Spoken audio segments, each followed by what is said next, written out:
Assalamualaikum warahmatullahi wabarakatuh. Perkenalkan, nama saya Nepi Nurul Kalimah.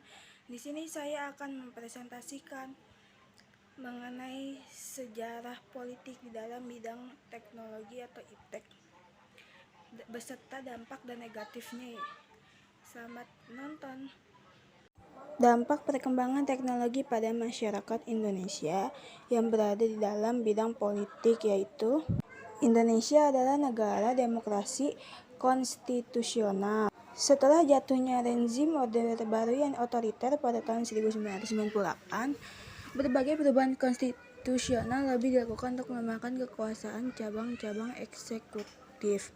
Dengan demikian membuat seluruh sistem kediktatoran baru hampir mustahil.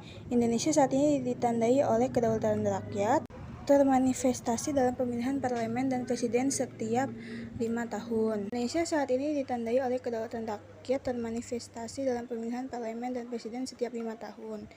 Sejak berakhirnya Orde Baru yang dipimpin Presiden Soeharto dan mulainya periode reformasi, setiap pemilih Indonesia dianggap bebas dan adil.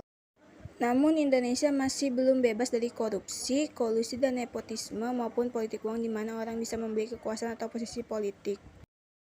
Misalnya, segmen miskin dari masyarakat Indonesia didorong untuk memilih calon presiden tertentu pada hari pemilihan dengan menerima uang kecil di dekat kotak suara. Strategi seperti ini masih tetap dilakukan,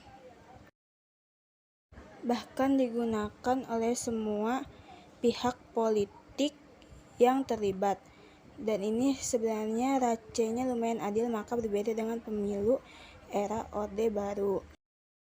Politik Indonesia merupakan pembentukan dan pembagian kekuasaan di Indonesia, sebuah negara hukum yang berbentuk kesatuan dengan pemerintahan berbentuk republik dan sistem pemerintahan presidensial dengan sifat parlementer.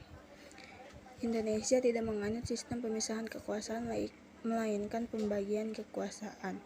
Walaupun mayoritas penduduknya beragama Islam, Indonesia bukanlah sebuah negara Islam.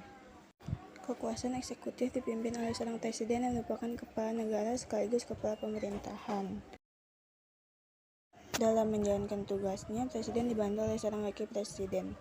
Kekuasaan legislatif terletak pada Majelis Permusyawaratan Rakyat atau MPR yang dibagi menjadi 2 kamar, yaitu DPR dan DPD. Cabang yudikatif terdiri dari Mahkamah Agung dan Mahkamah Konstitutif yang secara bersama-sama memegang kekuasaan kehakiman. Kekuasaan inspektif dipegang oleh Badan Pemeriksa Keuangan. Kekuasaan inspektif dipegang oleh Badan Pemeriksa Keuangan yang memiliki perwakilan di setiap provinsi dan kabupaten atau kota di seluruh wilayah Republik Indonesia. Ada perbedaan antara sistem politik Indonesia dan negara demokratis lainnya, di antaranya adalah adanya MPR yang merupakan ciri khas dari kearifan lokal Indonesia. MK yang juga berwenang mengadili sengketa hasil pemilihan umum, bentuk negara kesatuan yang menerapkan prinsip-prinsip federalisme seperti adanya DPD dan sistem multipartai berbatas. Dengan setiap partai yang mengikuti pemilihan umum harus memenuhi ambang batas 4% untuk dapat menempatkan anggotanya di DPR. Ada beberapa dampak positif dan negatif dalam bidang politik sebagai akibat dari perkembangan iptek pada masa globalisasi. Antara lain sebagai berikut, yaitu dampak positif yaitu 1. Adanya proses regenerasi pemimpin kepada yang lebih muda. 2. Terdapat kecenderungan untuk melakukan kerjasama regional dengan negara tetangga. Yang ketiga yaitu memberikan perlindungan bagi semua warga negara.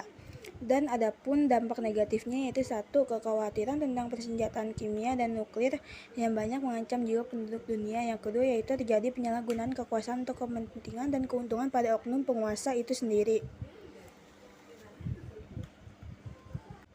Sekian dari saya atas penjelasannya. Apabila adanya kekurangan, saya mohon maaf. Wassalamualaikum warahmatullahi wabarakatuh.